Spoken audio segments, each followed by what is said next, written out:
Halo, perkenalkan nama saya Polati Rumawati Turnip dengan NIM A1A1210154 dari kelas R002 reguler B.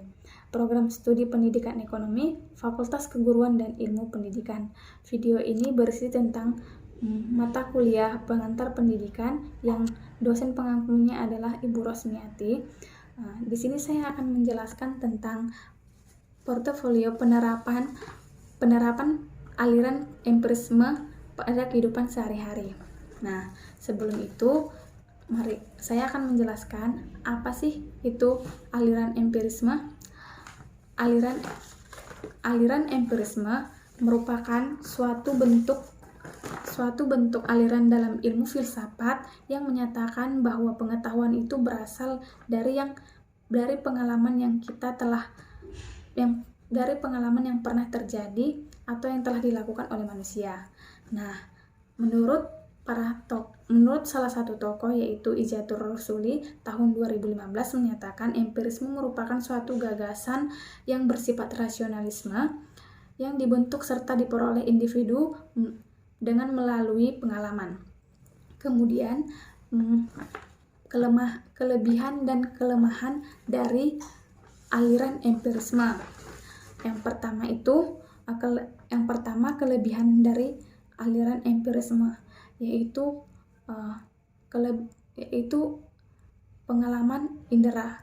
Pengalaman indera adalah sumber pengetahuan yang disebabkan karena paham empiris ini mengedepankan fakta-fakta yang terjadi di lapangan.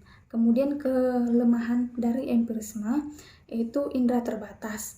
Benda yang jauh kelihatan kecil dari indera kita ini. Kemudian indera yang menipu, objek yang menipu.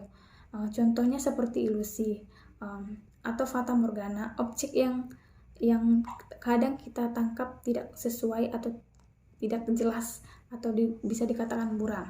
Nah, kemudian saya akan menjelaskan yang namanya ciri-ciri empirisme. Ciri-ciri empirisme itu yang pertama, teori makna.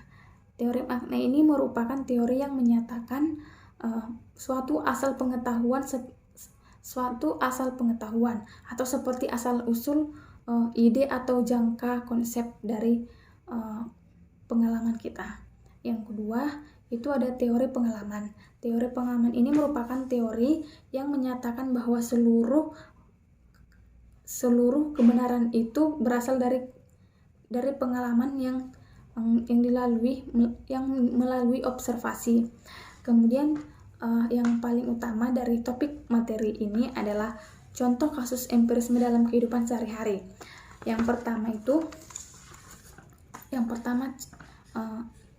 Contoh pertama kasus penerapan aliran empirisme dalam kehidupan sehari-hari yaitu seorang lurah sedang mencari informasi suatu solusi di dalam suatu konflik antara desa 1 dengan desa 2.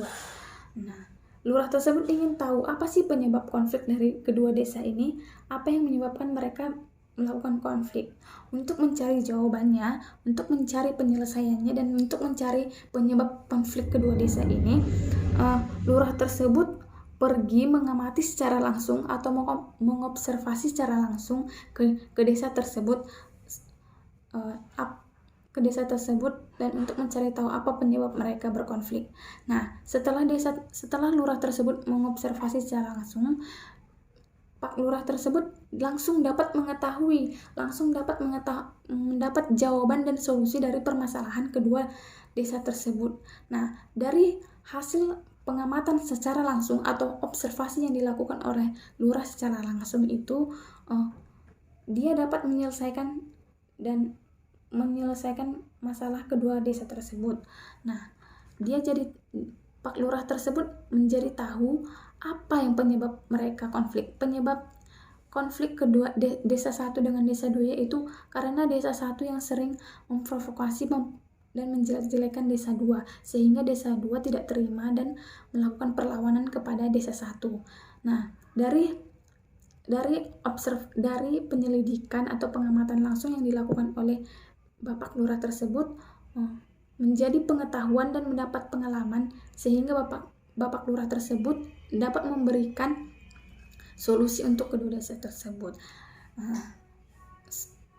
Yang kedua, contoh kasus kedua yaitu seorang empirisme juga berpandangan mengenai apa itu api.